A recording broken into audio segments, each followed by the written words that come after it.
मैं कोई स्पीच नहीं देने वाला हूं, मैं बहुत जूनियर हूं, बहुत ही सीनियर लोग बैठे हैं, लेकिन इतना मैं कहूंगा कि लोकतंत्र खतरे में है, देश का लोकतंत्र खतरे में है। इनको ये लगता है कि ऐसे हम चला लेंगे, डंडे से चला लेंगे। ये देश किसी के बाप की जागीर नहीं है, ये 140 करोड़ लोगों का देश है। ये आजादी हमें शहीद आजम भगत सिंह, राजगुरु सुखदेव, मदन लाल ढींगरा, करतार सिंह सराबा, चंद्रशेखर आजाद जैसे हजारों योद्धाओं ने अपनी जवानी में गले में फांसी के रस्से लटका के ये आजादी हमें दी है। ये इनके किसी बाप दादे की जागीर नहीं है। क्या समझते हैं ये? इसको भी अंदर कर दो, इसको भी अंदर कर दो। जो अस्पताल बनाता उसको अंदर कर दो, जो स्कूल बनाता उसको अंदर कर दो, कांग्रेस पार्टी के खाते फ्रीज कर दो, किसी के नेता फ्रीज कर दो। ऐसे जीत लोगे? हम वो पत्ते नहीं हैं, हम वो पत्ते नहीं हैं जो शाख से टूट कर गिर जाएंगे। आंधियों को कह दो अपनी औकात में रहें। समझते क्या है ये? अरविंद केजरीवाल को अंदर कर दो, हेमंत सोरेन को अंदर कर दो, इसके घर ईडी भेज दो, इसके घर इसकी एमपीशिप कैंसिल कर दो, इसका घर छीन लो।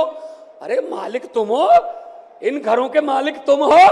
इन घरों की मालिक 140 करोड़ जनता है। कोई पता नहीं किस घर में लोगों ने किसको पहुंचाना है। ये गलत फहमी में है।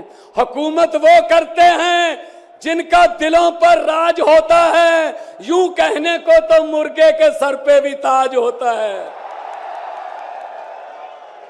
आज सुनीता जी, आज कल्पना जी बैठे हैं, सोनिया जी बैठे हैं। मैं नमस्कार करता हूं, नमन करता हूं कि इन्होंने इतने दुख झेले, इन्होंने क्या क्या नहीं देखा अपनी जिंदगी में, आंधियां तूफान झेले, लेकिन फिर भी इतने हौसले वाले बैठे हैं और आपके साथ है। आपका प्यार जो है सबसे बड़ी ऑक्सीजन आपका प्यार है। ये तालियां किसी को ऐसे नहीं मिलती। किसी को दिहाड़ी दे के मोदी मोदी करवाना बहुत इजी है। जब कोई दिल से बोलता है ना, वो बात असर रखती है। जब दिल से बोलता है, ये देश के टुकड़े टुकड़े करना चाहते हैं, जैसे राहुल जी कह रहे हैं। ये देश को नफरत की आंधी में लेके गए हुए हैं।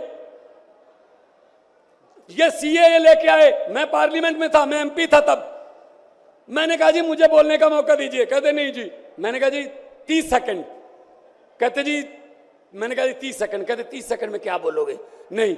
मैंने कहा जी 20 सेकंड। कहते 20? मैंने कहा हाँ। स्पीकर साहब कहने लगे आपका समय शुरू होता है अब। तो मैंने 20 सेकंड में बोला, मैंने कहा लंबे सफर को मीलों में मत बांटिए, कौम को कबीलों में मत बांटिए। एक बहता दरिया है मेरा भारत देश, इसको नदियों और झीलों में मत बांटिए। अरविंद केजरीवाल को तो गिरफ्तार कर लोगे, लेकिन उसकी सोच को कैसे गिरफ्तार करोगे? जो लाखों अरविंद केजरीवाल देश में पैदा हो चुके हैं, उनको किस जेल में कैद करोगे? अरविंद केजरीवाल एक व्यक्ति नहीं है, अरविंद केजरीवाल एक सोच का नाम है। इंडिया गठजोड़ इकट्ठे हैं, सब इकट्ठे हैं। आज सभी के, मेरे ख्याल में कईयों के तो कैमरे भी कांपने लग गए होंगे, ये इकट्ठे कैसे बैठ गए? ये चाहते नहीं हम इकट्ठे बैठे, कभी ये इधर से कभी इधर से, कोई अफवाह। लेकिन मैं ये कहना चाहता हूं सबको कि आओ इकट्ठे हो जाएं और इन भ्रष्टाचारियों को कह दो, भगवंत मान ने बोला था, इन भ्रष्टाचारियों को कह दो कि जितने मर्जी इकट्ठे कर लो पैसे, हीरे, मोती, मगर ख्याल इतना रहे कफन पे जेब नहीं होती। कोई पैसा साथ नहीं जाएगा। लूट लो देश को, कितना लूटना है। गरीबों की बद्दुआएं ना लो, गरीबों की बद्दुआएं ना लो। हर बात पे झूठ चल रहा है, हर बात पे जुमला चल रहा है, झूठ पे झूठ, जुमले पे जुमला। अभी जुमले बनाने वाली फैक्ट्रियां चल रही हैं। अभी आने वाले दिनों में आपके पास नए नए जुमले आएंगे। यकीन मत करना, मैंने तो पार्लियामेंट में बोल दिया था, मैंने कहा जी 15 लाख की रकम लिखता हूं तो कलम रुक जाती है, 15 लाख की रकम लिखता हूं तो कलम रुक जाती है, काले धन के बारे में सोचता हूं तो स्याही सूख जाती है, हर बात ही जुमला निकली। मोदी जी अब तो ये भी शक है, क्या चाय बनानी आती है? मुझे लगता चाय भी नहीं बनानी आती होगी, जिस किस्म का झूठ चल रहा है। दोनों हाथ ऊपर खड़े करके 2 नारे लगा दीजिए, इनकलाब, इनकलाब, भारत माता की, वंदे, बोले सोनिहाल। बहुत बहुत धन्यवाद, बहुत बहुत धन्यवाद।